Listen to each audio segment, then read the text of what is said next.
Hello. ये story है हमारी फैमिली की जो पाकिस्तान में न्यू शिफ्ट हुई थी, कराची के एरिया में गुलशन इकबाल में, जो 2015 में नया नया बना था। हमारी मदर भी उनके साथ ही शिफ्ट हुई थी। जब वो लोग घर में शिफ्ट हुए तो पहले बच्चों को आहिस्ता आहिस्ता पैरानॉर्मल एक्टिविटीज़ का एहसास हुआ। मेरी भांजी ने मुझे बताया कि वो रात में देर तक पढ़ रही थी।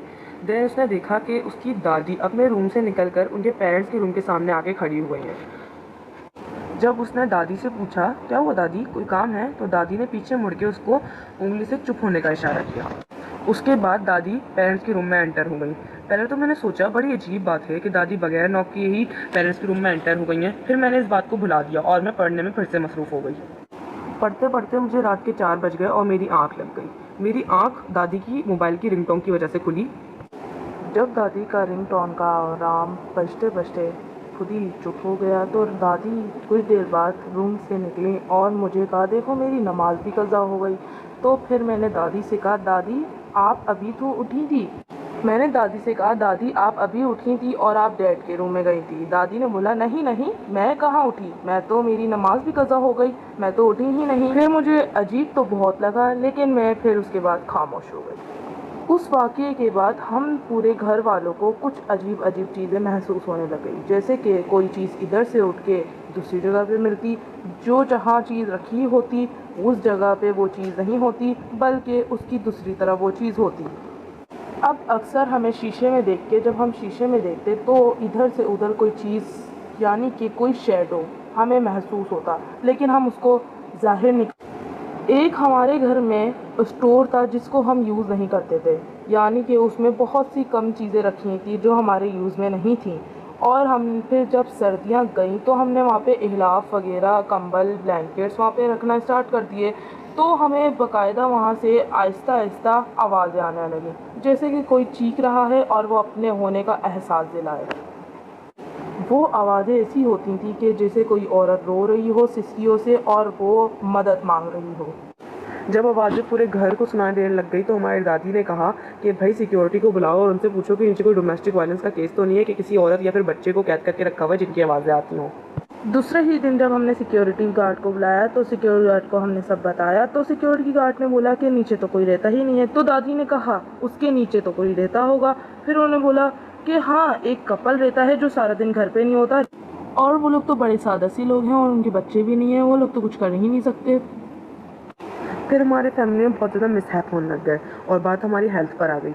हम सबकी तबीयत ख़राब बहुत ज़्यादा रहने लग गई, जैसे कि बच्चों की सबसे ज़्यादा तबीयत ख़राब रहने लग गई थी और तबीयत भी ऐसी ख़राब होती थी कि पता नहीं चलता था कि हो क्या रहा है। एक दफ़ा भाई का बहुत बुरा एक्सीडेंट होते होते बचा और इन सब के दरमियान हमारे बिजनेस पे बहुत ज़्यादा असर पड़ने लग गया, हमें बहुत लॉस होने लग गया। और हमारी दादी जो पहले से ही बुज़ुर्ग थी वो बहुत ज़्यादा बीमार रहने लग गई, उनके हॉस्पिटल से चक्कर लगते ही रहते थे। हमने उनको बहुत हॉस्पिटल में दिखाया लेकिन उनकी बीमारी की वजह पता ही नहीं चलती। डॉक्टर कहते हैं कि बिल्कुल ओके हैं लेकिन उनसे चला तक नहीं जाता था। एक दफ़ा जब वो स्टेयर से उतर रही थी तो उनका पैर फिसला और उनके सर पे लग गई। इस सर पे लगने की वजह से वो कोमा में चले गई और हम सब तो सब हक्का पक्का रह गए कि ये सब कुछ ऐसा हुआ कैसे। हमारे साथ पहले ही बहुत इशू चल रहे थे और फिर दादी का मसला, हम तो सब बहुत ज़्यादा परेशान हो गए थे। दादी को कोमा में रहते रहते 5-6 दिन हुए ही थे कि उनकी डेथ की खबर आ गई। ये सारी बातें मेरे बाबा ने अपने दोस्त को बताई तो उन्होंने कहा कि तुम अपने घर किसी को दिखाओ कि इस पर कोई असर वसर तो नहीं। और जब हमारे घर को देखने के लिए एक बुज़ुर्ग आए तो उन्होंने कहा इस घर पे तो बहुत बुरा असर है, इस घर पर बहुत बुरे असरात हैं, ये लोग आपको रहने नहीं देंगे, आपको जल्द से जल्द अपनी बचत के लिए ये घर छोड़ना पड़ेगा। हम तो पहले ही ये घर छोड़ने वाले थे क्योंकि हमारे साथ पहले ही बहुत इशू चल रहे थे और दादी के इंतकाल के बाद हमने फ़ैसला कर ही लिया था। घर की शिफ्टिंग के टाइम हम जब सामान पैक कर रहे थे तो हमने अपने छोटे वाले भाई को स्टोर की बिल्कुल बैक साइड पे भेजा। उसको वहाँ से अपने कुछ टॉयज़ निकालने थे। टॉयज़ निकालते वक्त उसको एक बहुत पुरानी फ़ाइल मिली जो पूरी मिट्टी में थी।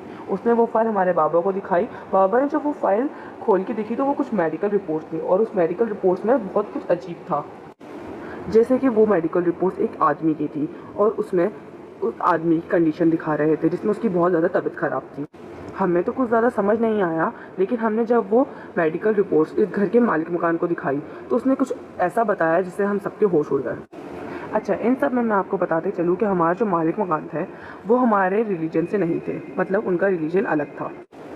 हमें पता नहीं था, लेकिन जो हमने नीचे वाली जगह दी हुई थी किसी को, वो अपना कुछ रिचुअल वगैरह करते थे, जिसकी वजह से उधर कोई चीज़ें आ गई थी और वो उसी वजह से उनका इंतकाल हो गया। इंतकाल वाले दिन हमें किसी को पता नहीं चला, उसके 2-3 दिन बाद हमें पता चला तो उनकी बॉडी बिल्कुल ख़राब हो चुकी थी, जिसकी वजह से हमें बहुत परेशानी उठानी पड़ी। वो अकेले थे, इसलिए उनका फ्यूनरल सब हमने किया। इसी वजह से शायद आपको कुछ इधर महसूस होता है। तो ये सुनते ही हमने वहाँ से घर शिफ्ट कर लिया।